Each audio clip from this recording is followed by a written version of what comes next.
નમસ્કાર મિત્રો, કેમ છો મિત્રો?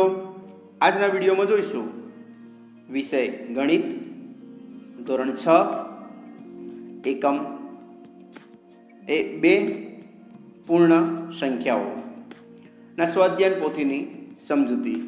સ્વાધ્યાયન પોથી આપના સુધી પહોંચી ચૂકી હશે. આમાં રહેલા પ્રશ્નોનું આપણે આજે સોલ્યુશન કરીશું. વિડીયોની શરૂઆત કરીએ તે પહેલાં મારી YouTube channel Mehul Mavani education and culture, આ ચેનલને તમે સબસ્ક્રાઈબ ન કરી હોય તો સબસ્ક્રાઈબ જરૂરથી કરશો. એટલે કે નીચે આપેલ લાલ બટનને દબાવી અને સબસ્ક્રાઈબ જરૂરથી કરશો, જેથી નવા વિડીયો લઈને આવું તો આપના સુધી હું ઝડપથી પહોંચી શકું. મિત્રો, આજના વિડીયોમાં વાત કરીએ તો એકમ 2 પૂર્ણ સંખ્યાઓ વિશે તમે ભણી ગયા હશો. પૂર્ણ સંખ્યાઓના ગુણધર્મો, સરવાળા અને ગુણાકારના, પૂર્ણ સંખ્યાઓના ગુણધર્મો આધારિત વ્યવહારિક દાખલાઓ પણ તમે ભણ્યા હશો. સંખ્યા રેખા ઉપર નિરૂપણ કેવી રીતે કરવું, ત્યારબાદ સંખ્યા રેખા ઉપર રહેલી સંખ્યાઓનો સરવાળા, બાદબાકી અને ગુણાકાર, તેમના રેખીય, લંબચોરસ, ચોરસ અને ત્રિકોણ સ્વરૂપે ગોઠવાતી પૂર્ણ સંખ્યાઓની ઓળખ કરી હશે તમે. પૂર્ણ સંખ્યા આધારિત પેટર્ન પણ તમે ભણ્યા હશો. તો આ બધા દાખલાઓનો મહાવરો કરવા માટે આજે આપણે સ્વાધ્યાયન પોથીમાં આપેલ ખાલી જગ્યાઓ, વિકલ્પો અને કેટલાક દાખલાઓનો સમજ મેળવીશું અને ગણતરી કરીશું. તો શરૂઆત કરીએ મિત્રો. પ્રશ્ન 1, યોગ્ય વિકલ્પ પસંદ કરો. પહેલો વિકલ્પ છે 38 અને 68 વચ્ચે કેટલી પૂર્ણ સંખ્યાઓ આવે? તો અહીં 68માંથી 38 બાદ કરી ત્યારબાદ મળતા જવાબને -1માંથી પણ બાદ કરીશું, જેથી જવાબ આપણે મળશે C 29. બીજો વિકલ્પ છે 999ની તરત આગળ અને તરત પાછળની સંખ્યાઓના ગુણાકાર કેટલો થાય? એટલે કે 99ની તરત આગળ એટલે આવશે 998 અને તરત પાછળની એટલે કે પછીની તો આવશે 1000. તો 1000 ગુણ્યા 998 કરશો તો જવાબ મળશે B 9,98,000.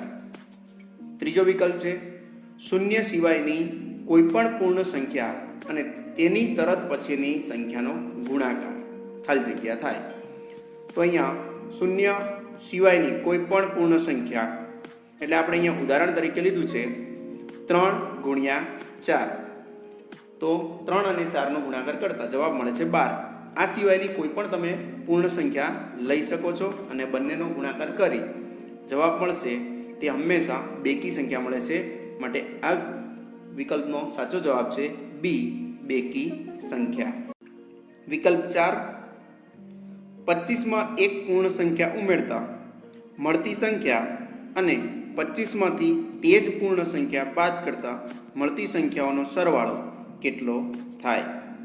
તો અહીંયા 25 વત્તા એક પૂર્ણ સંખ્યા 1 લઈએ બરાબર થાય 26 અને 25માંથી તે જ પૂર્ણ સંખ્યા એટલે કે એક જે પૂર્ણ સંખ્યા લીધી તે બાદ કરીએ એટલે 25 - 1 બરાબર 24.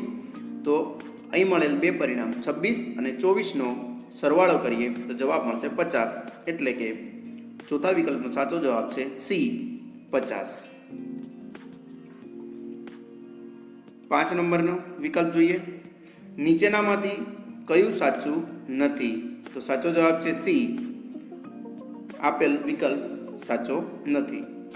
છઠ્ઠો વિકલ્પ નીચેનામાંથી કઈ સંખ્યા માટે ટપકા એટલે કે પોઈન્ટનો ઉપયોગ કરી રેખા, ત્રિકોણ અને ચોરસ એ ત્રણેય પેટર્ન રચી શકાય? તો અહીંયા A, B, C અને D વિકલ્પમાંથી 12 જે છે તેમાં રેખા, ત્રિકોણ અને ચોરસ ત્રણેય પેટર્ન રચી શકાય છે. વિકલ્પ 7, નીચેનામાંથી કયું સાચું નથી? તો અહીંયા 4 વિકલ્પો આપ્યા છે A, B, C, D, જેમાંથી સાચો જવાબ છે B 8 ગુણ્યા 0 બરાબર 8 આ સાચું નથી. આપણે જાણીએ છીએ કે શૂન્ય સાથે કોઈ પણ સંખ્યાનો ગુણાકાર શૂન્ય મળે. વિકલ્પ 8 નીચેનામાંથી કયું સાચું નથી? તો A, B, C, D 4 વિકલ્પ પૈકી D 0/0 બરાબર 0 જવાબ આપ્યો છે, જે સાચું નથી.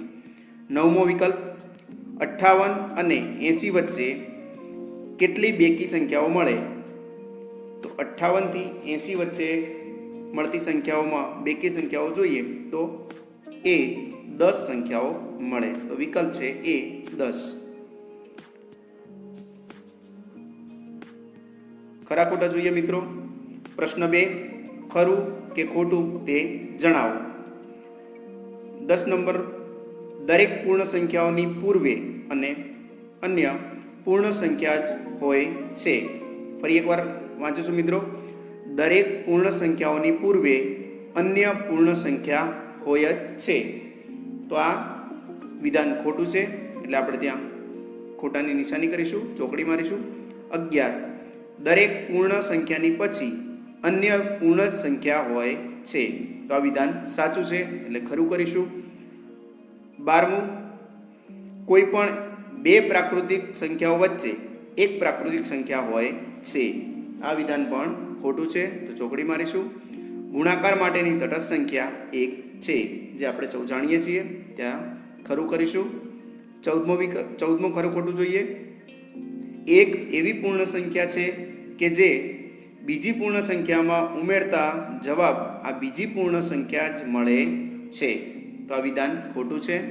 15મું વિધાન શૂન્ય સિવાયની કોઈ પણ પૂર્ણ સંખ્યાનો ભાગાકાર પોતાની સાથે જ કરવામાં આવે તો ભાગફળ 1 મળે. આ વિધાન સાચું છે, ખરાની નિશાની કરીશું. 16મો વિધાન જોઈએ મિત્રો. નાની પૂર્ણ સંખ્યાને મોટી પૂર્ણ સંખ્યા વડે ભાગવામાં આવે તો શેષ નાની પૂર્ણ થાય છે. તો આ વિધાન ખોટું છે, અહીંયા ચોકડી મારીશું. ત્યારબાદ પ્રશ્ન નંબર 3 ખાલી જગ્યા પૂરો. 17મો નંબરની ખાલી જગ્યા છે. ખાલી જગ્યા દ્વારા પૂર્ણ સંખ્યાનો વિભાજન વ્યાખ્યાયિત નથી. કૌંસમાં શક્ય નથી. તો એવી કઈ પૂર્ણ સંખ્યા છે જેનું વિભાજન વ્યાખ્યાયિત નથી? તો શૂન્ય સંખ્યા એવી છે કે જેનું વિભાજન શક્ય નથી, અથવા તો ભાગાકાર વ્યાખ્યાયિત થતી નથી. 18મું ખાલી જગ્યા જોઈએ. 2395 ગુણ્યા ખાલી જગ્યા બરાબર 6195 ગુણ્યા 2395 અને આ ખાલી જગ્યાનો ગુણધર્મ છે. તો અહીંયા ખાલી જગ્યા 2 આપેલી છે, જેમાં પહેલી ખાલી જગ્યામાં આવશે 6195 અને જ્યારે ખાલી જગ્યા પૂરીશું ત્યારે ખ્યાલ આવશે કે આ ક્રમનો ગુણધર્મ દર્શાવે છે. તો ગુણાકાર માટેનો ક્રમનો ગુણધર્મ છે, તો ખાલી જગ્યામાં જવાબ લખીશું ગુણાકારનો ક્રમનો ગુણધર્મ અથવા ક્રમનો ગુણધર્મ.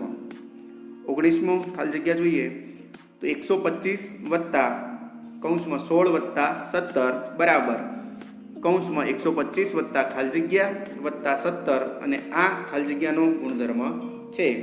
તો અહીંયા ખાલી જગ્યાના જવાબમાં પ્રથમ ખાલી જગ્યામાં આવશે 68 અને 68 મૂકતા આપેલ વિધાન જૂથનો ગુણધર્મ દર્શાવે છે, એટલે ખાલી જગ્યા 2માં લખીશું જૂથનો ગુણધર્મ. 20મા નંબરની ખાલી જગ્યા 19 ગુણ્યા 12 વત્તા 19 બરાબર 19 ગુણ્યા કૌંસમાં 12 વત્તા ખાલી જગ્યા. તો અહીંયા 19 ગુણ્યા 12ની ત્યાં કૌંસ રહી ગયો છે, તો કૌંસ કરી દઈશું પહેલાં. તો કૌંસમાં 19 ગુણ્યા 12 કૌંસની 12 વત્તા 19 બરાબર 19 વત્તા કૌંસમાં 12 વત્તા ખાલી જગ્યા. તો અહીંયા જવાબ આવશે 19. 21મી ખાલી જગ્યા 24 ગુણ્યા 35 બરાબર 24 ગુણ્યા 18 વત્તા 24 ગુણ્યા ખાલી જગ્યા. તો અહીંયા 35નું વિભાજનમાં એક સંખ્યા આપી છે 18, તો બીજી સંખ્યા આપણે શોધવાની છે, એટલે ખાલી જગ્યાનો જવાબ મળશે આપણે 17. 22મી ખાલી જગ્યા 32 ગુણ્યા કૌંસમાં 27 વત્તા 19 બરાબર કૌંસમાં 32 ગુણ્યા ખાલી જગ્યા ગુણ્યા કૌંસની 12 19. તો અહીંયા જૂથનો નિયમ બતાવે છે ગુણાકાર માટે, તો ખાલી જગ્યામાં જવાબ મળશે 27. 23મી ખાલી જગ્યા છે 24 ગુણ્યા 25 બરાબર 24 ગુણ્યા ખાલી જગ્યા ભાગ્યા 100 ભાગ્યા 4 બરાબર 600. તો અહીંયા અંશમાં આપેલી ખાલી જગ્યાનો જવાબ મળશે 100 એટલે કે 100. 100 ભાગ્યા 4 કરીશું એટલે ફરી પાછી આપણે 25ની સંખ્યા મળશે એટલે જવાબ મળશે 100. 24મી ખાલી જગ્યા 2916 ગુણ્યા ખાલી જગ્યા બરાબર 0. તો કોઈ પણ સંખ્યા સાથેનો શૂન્ય સાથેનો ગુણાકાર 0 મળે છે, માટે આ ખાલી જગ્યાનો જવાબ મળશે 0. મિત્રો, હજી જો સબસ્ક્રાઇબ ન કર્યું હોય તો આ વિડીયોને જોતા જોતા સબસ્ક્રાઇબ પણ કરી લેશો અને વિડીયો પસંદ આવે તો તમારા મિત્રોના ગ્રુપમાં શેર કરશો, જેથી આ વિડીયો તમારા મિત્રોને પણ મદદરૂપ બની શકે અને એમને થયેલા પ્રશ્નો એ સોલ્વ કરી શકે. ખાલી જગ્યા પ્રશ્ન નંબર 4, જેમાં દાખલાઓ ગણવાના છે. 25માં દાખલો જોઈએ તો અહીંયા આપેલ ગુણધર્મનો ઉપયોગ કરી નીચેના દાખલા ઉકેલો. તો પહેલું જ છે 8739 ગુણ્યા 102. તો અહીંયા આપણે ઉપર આપેલ ગુણધર્મનો ઉપયોગ કરીશું. તો 8739 ગુણ્યા કૌંસમાં 102નું વિભાજન સરવાળા દ્વારા કરીશું તો 100 + 2. હવે ગુણાકારનું સરવાળા પર વિભાજન કરીએ તો 8739 ગુણ્યા 100 વત્તા બીજા કૌંસમાં લખીશું 8739 ગુણ્યા 2. આપેલ સંખ્યાને 100 વડે અને 2 વડે ગુણતા નીચેનું પદ મળશે 8,73,900 વત્તા 17,478. આ બંનેનો સરવાળો કરતા આપણો દાખલાનો જવાબ મળે છે, ઉકેલ મળે છે 8,91,378. દાખલા નંબર 2, 1005 ગુણ્યા 108. ઉપર આપેલ ગુણધર્મ પ્રમાણે આપણે એનું વિભાજન કરીએ તો પેલું 108નું સરવાળા દ્વારા વિભાજન, તો 1005 ગુણ્યા કૌંસમાં 100 વત્તા 8.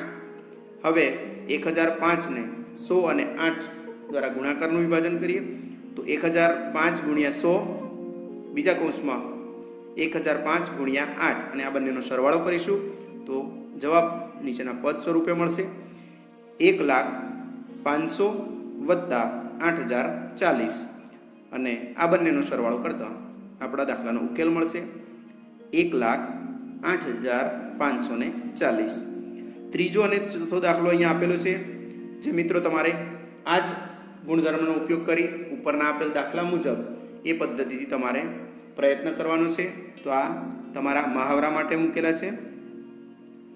દાખલા નંબર 26, નીચેની રકમોની ફરી યોગ્ય ગોઠવણી કરી કિંમત શોધો. તો પહેલા દાખલામાં આપ્યા છે 56,247 ગુણ્યા 15 વત્તા 15 ગુણ્યા 13,753. તો અહીંયા યોગ્ય ગોઠવણી કરવામાં સરવાળાની બંને બાજુએ 15 સામાન્ય સંખ્યા છે, બંનેમાં હોવાથી 15ને બહાર લઈ લેશું, સામાન્ય કાઢીશું તો નીચેનું પદ મળશે 15 ગુણ્યા કૌંસમાં 56,247 વત્તા 13,753. આ બંને સંખ્યાઓનો સરવાળો કરતા જવાબ મળશે આપણે 70,000, માટે 15 ગુણ્યા 70,000. 15 ગુણ્યા 70,000 કરતા આપણા જવાબ દાખલાની કિંમત મળશે 10,50,000. દાખલા નંબર 2, આ પણ દાખલો ઉપરની રીતથી એ પદ્ધતિથી આપણે જાતે ગણવા પ્રયત્ન કરીશું. ના ખ્યાલ આવે, ના સમજ પડે તો કોમેન્ટ બોક્સમાં જરૂરથી લખશો, તો આ દાખલાનો પણ જવાબ તમારી સુધી મોકલી આપીશું. ત્યારબાદ 27 નંબરના પ્રશ્નમાં જોઈશું, જે તમારે મનગમતું અને મજા પડે એવી પેટર્નો આપેલી છે. તો નીચેની પેટર્ન જુઓ, સમજો અને આગળ રચો. તો અહીંયા પેટર્ન આપી છે 44 ગુણ્યા 5 બરાબર 44 ગુણ્યા 10 ભાગ્યા 2, એટલે 10 ભાગ્યા 2 તો છેદ ઉડાડીએ તો આપણે ફરીથી 5 મળે છે, બરાબર જવાબ મળે છે 22 ગુણ્યા 2 બરાબર 220 ગુણ્યા 1. આમ આગળ પેટર્ન જતા ચોથા નંબરના વિધાનમાં 44 ગુણ્યા ખાલી જગ્યા બરાબર ખાલી જગ્યા ગુણ્યા ખાલી જગ્યા આ રીતે ખાલી જગ્યાઓ આપેલી છે. તો તેના જવાબમાં જોઈએ તો પેટર્ન પ્રમાણે 5, 10, 15 તો પછી 20 વડે ગુણાકાર થશે, ત્યારબાદ આગળ 25 વડે, પછી 30 અને 35 વડે ગુણાકાર થાય છે. એ પ્રમાણે પેટર્ન કામ કરે છે. એ પેટર્ન પ્રમાણે આપણે આગળ જઈશું. ત્યાર પછી છેલ્લો પ્રશ્ન છે 28 નંબર. પ્રથમ 10 સંખ્યાઓ શોધો કે જેની નીચે મુજબ ક્રમશઃ પેટર્ન બનાવો. તો અહીંયા પ્રથમ 10 સંખ્યાઓ માટે કીધું છે. તો અહીંયા 3 ખાલી જગ્યાઓ આપી છે, જેમાંથી 3ની પેટર્ન આપણે દર્શાવેલી છે. બાકીની 3 પેટર્ન આપણે પૂર્ણ કરવાની છે. તો પહેલાં 3 ટપકાઓને આ રીતે ગોઠવેલા છે, ત્યારબાદ 6 ટપકાઓને, ત્યારબાદ 10 ટપકાઓને. તો આગળ 10 પછીના ખાલી જગ્યાઓ જોઈએ તો ત્યાં જવાબ મળશે પેટર્નમાં તો આ રીતે 15 મળશે. ત્યારબાદ ગોઠવણી આગળ કરતાં આ રીતે 21ની પેટર્ન મળશે અને ત્યારબાદ છેલ્લે ત્રીજી ખાલી જગ્યાઓ મળશે 28ની પેટર્ન. ફરી એકવાર જોઈ લઈશું મિત્રો. 15, 21 અને 28ની આ રીતે આપણે ગોઠવણી કરીશું મિત્રો. નીચે અધ્યયન નિષ્પત્તિનું સર્વગ્રાહી મૂલ્યાંકન માટેના કેટલાક પ્રશ્નો અને દાખલાઓ આપ્યા છે, જે તમારે મહાવરા સ્વરૂપે સ્વપ્રયત્ન કરી અને ગણવાના રહેશે. મિત્રો, વિડીયો તમે સંપૂર્ણ જોયો હશે એવી આશા રાખું છું. અને આ વિડીયોમાં કોઈ પણ પ્રશ્ન હોય, કોઈ મુશ્કેલી હોય તો કોમેન્ટ બોક્સમાં કોમેન્ટ જરૂરથી કરશો. વિડીયો પસંદ આવ્યો જ હશે તો આ વિડીયોને લાઈક કરશો, શેર કરશો અને મિત્રો ખાસ હજી પણ સબસ્ક્રાઈબ ન કરી હોય તો મારી ચેનલને સબસ્ક્રાઈબ જરૂરથી કરશો. થેન્ક યુ મિત્રો. નવા વિડીયો સાથે ફરી મળીશું.